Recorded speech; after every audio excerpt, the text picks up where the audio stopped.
तो इस बार क्या छत्तीसगढ़ में जो है नीट काउंसलिंग 2026 में जो सीटें अलॉटमेंट होंगे, एडमिशन्स होंगे, तो छत्तीसगढ़ में एमबीबीएस काउंसलिंग में कैटेगरी वाइज़ रिज़र्वेशंस हैं।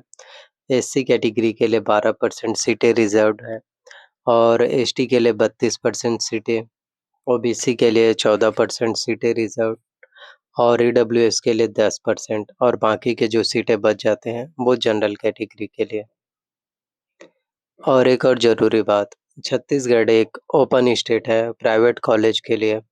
प्राइवेट मेडिकल कॉलेज की जो है 15% सीटें पर नॉन डोमिसाइल स्टूडेंट भी अप्लाई कर सकते हैं, मतलब कि जिनके पास छत्तीसगढ़ का निवासी प्रमाण पत्र नहीं है, वो भी अप्लाई कर सकते हैं। लेकिन गवर्नमेंट कॉलेजेस और स्टेट कोटा में जो सीटें होती हैं 85%, इन 85% सीटें के लिए आपके पास जो है डोमिसाइल सर्टिफ़िकेट यानी कि निवास प्रमाण पत्र होना ज़रूरी है और अगर नहीं है तो बनवा सकते हैं आप लोग, क्योंकि आपके लिए ज़रूरी काम के हैं।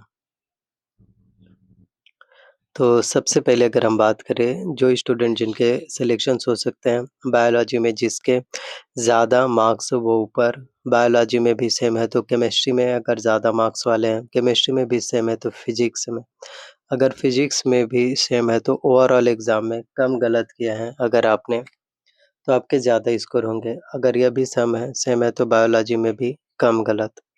तो सबसे ज़्यादा आपके जो नंबर बढ़े होंगे वो बायोलॉजी से ही बढ़े होंगे, देन केमिस्ट्री और उसके बाद फिज़िक्स। तो छत्तीसगढ़ में जो है ओवरऑल इंडिया में तो एमसीसी जो है काउंसलिंग उसके थ्रू होते हैं, लेकिन स्टेट लेवल में डीएमए रायपुर के वेबसाइट cgdme.in पर जो है काउंसलिंग नोटिफ़िकेशंस आ चुके हैं। जिसमें अगर मेरिट लिस्ट में आने के बाद, रिज़ल्ट आने के बाद और आपको अपना एडमिट कार्ड भी सँभाल कर रखना है, क्योंकि आपका सीट अलॉटमेंट जब हो जाते हैं कॉलेज में एडमिशन्स के टाइम ज़रूरी है, चॉइस फिलिंग हो गया, सीट अलॉटमेंट रिपोर्टिंग,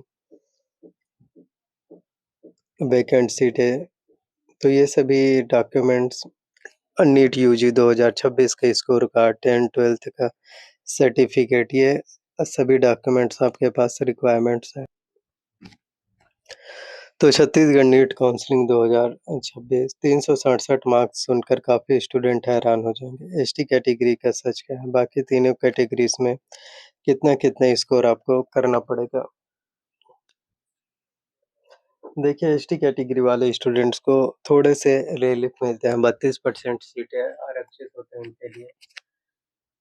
तो जनरल, ओबीसी और एसटी कैटेगरी वाले स्टूडेंट्स को ज़्यादा मेहनत करने पड़ेंगे, ज़्यादा स्कोर लाने होंगे।